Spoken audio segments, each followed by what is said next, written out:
Oke, bismillah.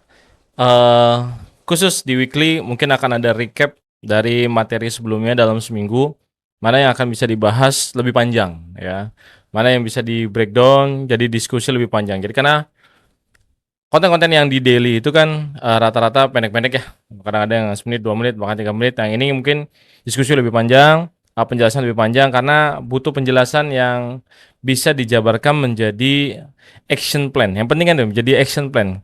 Kalau hanya info, ujung-ujungnya nanti bingung nih, materi informasi yang di-sharing-kan ya hanya sebatas ya kulitnya aja. Nah, bedanya di sini di channel ini insyaallah dia setiap weekly-nya kita akan pilih konten-konten mana yang daily itu yang akan kita bahas lebih panjang. Nah, mungkin teman-teman bisa komen, subscribe, like, nanti ikutin channel-channel ini mana yang mau dibahas dalam weekly, dalam konten-konten yang short-nya itu yang lebih pendek. Oke, hari ini karena kemarin baru bahas beberapa video yang kurang lebih 2 tentang lifetime value, kemudian tentang segmentation yang RFM. Nah, kali ini kita akan bahas di keduanya, yaitu adalah tentang lifespan. Karena kemarin kalau kita ngebahas segmentation yang ada di loyal, champion, kemudian juga lifetime value-nya apa gitu kan. Nah, ada LTV-nya kemarin segmentation-nya itu beberapa tempat. Jadi kita yang paling penting adalah lifespan. Ini lifetime-nya, lifetime value-nya ini yang akan kita bahas. Kemungkinan ini angka sebagai study case-nya adalah dari data yang saya punya gitu ya. Jadi ada 0,19, 0,54. Ini maksudnya apa dan penerapannya seperti apa dimasukin dalam segmentasi. Oke. Nah, oke kita mulai coba. Jadi lifespan atau CLTV ini adalah tentang masa hidup pelanggan. Masa hidup yang seperti apa? Jadi durasi waktu rata-rata pelanggan tetap aktif dan melakukan transaksi dengan bisnis kamu sebelum mereka berhenti menjadi pelanggan. Jadi intinya dia bertahan berapa lama sih gitu ya. Oke. Yang pertama adalah tentang champion. Nah, champion lifespan atau waktunya dia itu ada 0,54 tahun. Ini yang paling juaranya. Maksudnya seperti apa? Nah, ini dah. Hubungannya adalah segmen champion ini memiliki lifespan tadi ya 0,4 tahun. Itu yang lifespan terpanjang, yaitu 0,54 tahun. Sekitar 6,5 bulan. Jadi customer yang ada di data tempat saya itu adalah 6,5 bulan dia hidup. Sudah selama itu dia belanja. Ini berarti rata-rata pelanggan yang masuk dalam kategori champion tetap aktif dan bertransaksi dengan kamu selama lebih dari setengah tahun. Makanya disebut dengan champion. Kemudian implikasinya seperti apa? Lifespan yang panjang dikombinasikan dengan AOV, gitu ya. Average order value dia berapa banyak belanja di tempat saya gitu. Dan frekuensi pembelian yang baik menjadikan mereka pelanggan yang paling berharga dalam jangka panjang. Ah, ini dia. Jadi teman-teman bisa ngelihat. Kita bisa lihat menjadikan mereka pelanggan yang paling berharga dalam jangka panjang. Mereka tidak hanya membeli banyak ya, dan sering tapi juga setia untuk periode yang lebih lama. Jadi secara average order value-nya lumayan gitu ya di angkanya.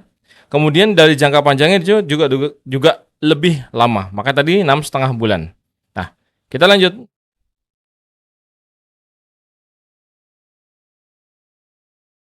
Sekarang tentang loyal customer lifespan.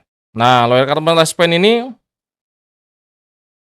sampai 0,19 tahun. Ya, betul. Meskipun mereka adalah kelompok pelanggan terbesar dan sering bertransaksi dengan AOV yang baik. Jadi bisa jadi data di customer yang ada di data tempat kita adalah sebenarnya paling banyak adalah loyal customer dibanding champion, gitu ya. Jadi hanya saja mereka hidupnya cuma 2,3 bulan. Sehingga apa yang harus kita lakukan? Ini menunjukkan bahwa banyaknya pelanggan yang awalnya loyal dan sering bertransaksi, namun mereka berhenti menjadi pelanggan relatif lebih cepat. Jauh daripada champion yang tadi 6,5 bulan.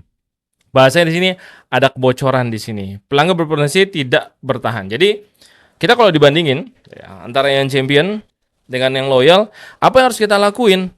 Jadi antara yang 2,3 bulan sama 6,5 bulan.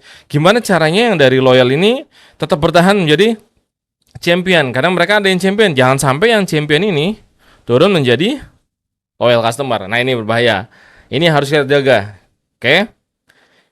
Next. Kita bahas tentang at risk. Hubungannya apa nih at risk? Segmen ini memiliki lifespan yang sangat pendek, hanya 0,1 tahun, sekitar 1,2 bulan. Padahal mereka memiliki AOV dan frekuensi pembelian tertinggi saat aktif. Dari mana maksudnya di sini? Maksudnya adalah data yang di sini ya. Tadi Atris ya, secara OV-nya dia intinya besar. Secara frekuensinya dia lebih besar dibanding yang lain. Tuh. Tapi dia memiliki umurnya hanya 0,1. Nah, 0,1 ini harus seperti apa? Implikasinya apa nih kemudian gitu ya?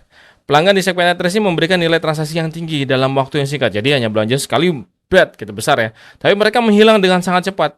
Bisa jadi dia terlalu impulsif iklannya, bisa jadi macam-macam. Jadi ya pengen nyoba lagi aja gitu kan. Karena ini adalah customer yang di awal aja. Bisa jadi gara-gara tim kita adalah dituntut dengan KPI yang tinggi dengan average order yang lebih tinggi gitu misalkan. Nah, sinyal yang bahaya besar menunjukkan bahwa ada masalah serius dalam mempertahankan pelanggan bernilai tinggi. Nah, ini harus di-treatment, harus dicek di tim. Kita lanjut. Yaitu adalah loss.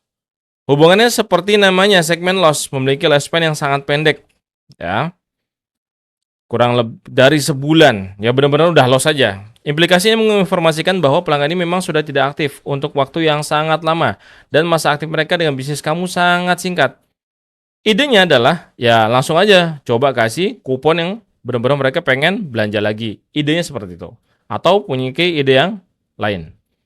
Selanjutnya adalah need attention. Hubungan sama seperti segmen loss. Sangat pendek dan dia butuh mengindikasi resensi dan frekuensi yang sangat rendah. Bisa lihat video sebelumnya tentang resensi dan frekuensi. Tapi masa aktif mereka secara keseluruhan juga sangat singkat. Jadinya udah loss, need attention, kemudian adalah about to sleep.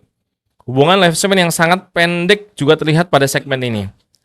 Implikasi ada pelanggan yang hampir tidur ini memang memiliki sejarah interaksi yang sangat singkat dan berisik kamu. Jadi ada 3 segmen yang perlu kita perhatikan ya. Yaitu yang loss, need attention, about to sleep. Nah, jadi kita harus memikirkan nih bagaimana menggerakkan mereka tetap berkoneksi, kita harus ngapain nih.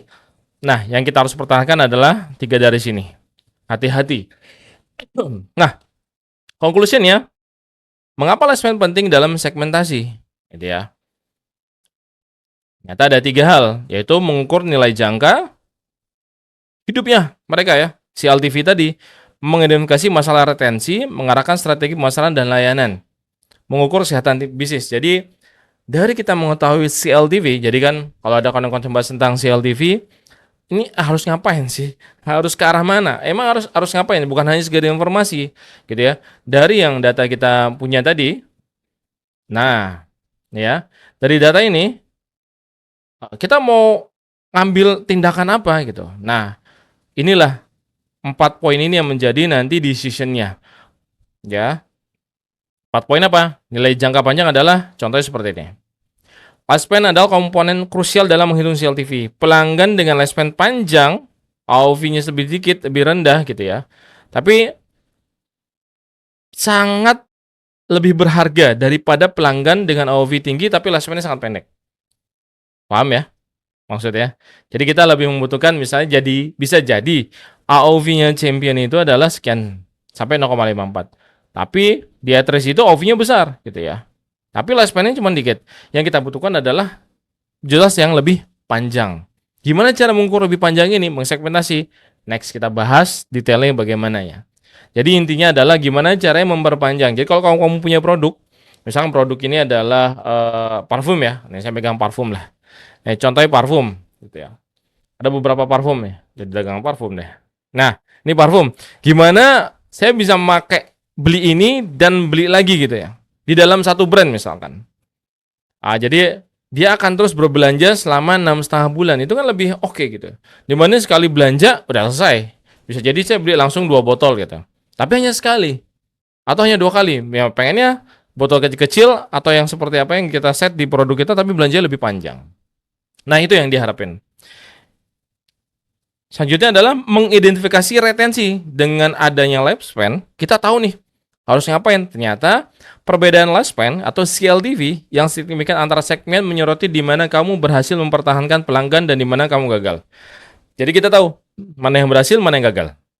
Jadi kita nggak hanya sekedar semua dipukul rata. Nah, yang nggak dipukul rata ini maksudnya adalah seperti ini gitu ya. Contoh dari data kamu, mengapa loyal customer sering beli AOV baik gitu ya. Memiliki lifespan hanya 0,19 bulan gitu. Sementara champion bisa mencapai 4 tahun. Yaitu tadi ya, sekitar 6,5 bulan. Ini menunjukkan ada peluang besar untuk meningkatkan retensi di segmen loyal customer. Jadi kita bisa mengukur retentionnya dia. Oh, ternyata dia sebenarnya bisa. Apa yang harus kita lakuin? Nah, jadi kita bisa mengsegmentasikan strategi. Nah, gimana cara penerapan strateginya? Ini dia. Strategi kita adalah ada 3, kurang lebih pengambil gambarannya. Yang champion fokus pada program loyalitas premium, upselling, menjadikan mereka advokat merek. Hasilnya kita ajak ya, mau nggak diajak jadi reseller, mau nggak jadi affiliate, atau gitu mereka kita bikin program-program yang dia benar-benar bisa nge-share juga produk kita. Karena dia adalah champion, gitu ya. Karena dia sudah memakai berapa kali, ada indikasi. Banyak secara perhitungan mengindikasi bahwa dia adalah puas, gitu ya. Segmen respon rendah dengan potensi tinggi, at risk loyal customer. Fokus pada strategi retensi agresif.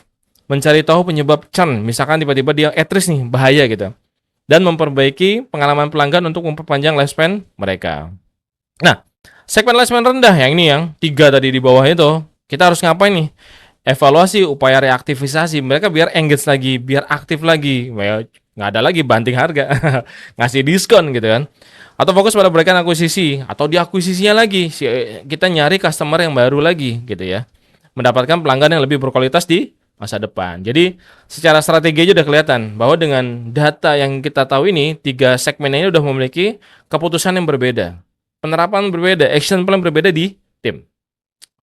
Oke, yang terakhir adalah kita jadi bisa mengukur kesehatan bisnis. Kelihatan ya. Jadi peningkatan rata-rata lifespan pelanggan secara keseluruhan adalah indikator positif kesehatan bisnis dan keberhasilan strategi retensi kamu. Jadi kurang lebih ini pembahasan tentang lifespan. Teman-teman bisa ngelihat ya. Jadi dari data hanya 1 metrik ini kita bisa ngejelasin kurang lebih harus ngapain nih, hubungannya apa, implementasinya harus seperti apa. Terus kita mengapa harus mengetahui ini, segmentasi ini, akhirnya kita punya 4 keputusan yang di sini harus diterapin di dalam tim. Jadi kurang lebih seperti ini. Konten weekly yang akan saya bahas. Dari daily nanti tinggal komen, pilih yang ini mau dibahas di weekly dong gitu. Oke, itu aja. Jangan lupa di like, di subscribe, atau di share, dan bunyikan loncengnya. Jadi materi-materi ini biar saya bisa bahas lagi next materi apa yang bisa diangkat, materi apa aja yang bisa dikupas lebih mendetail. Semoga bermanfaat. Assalamualaikum warahmatullahi wabarakatuh.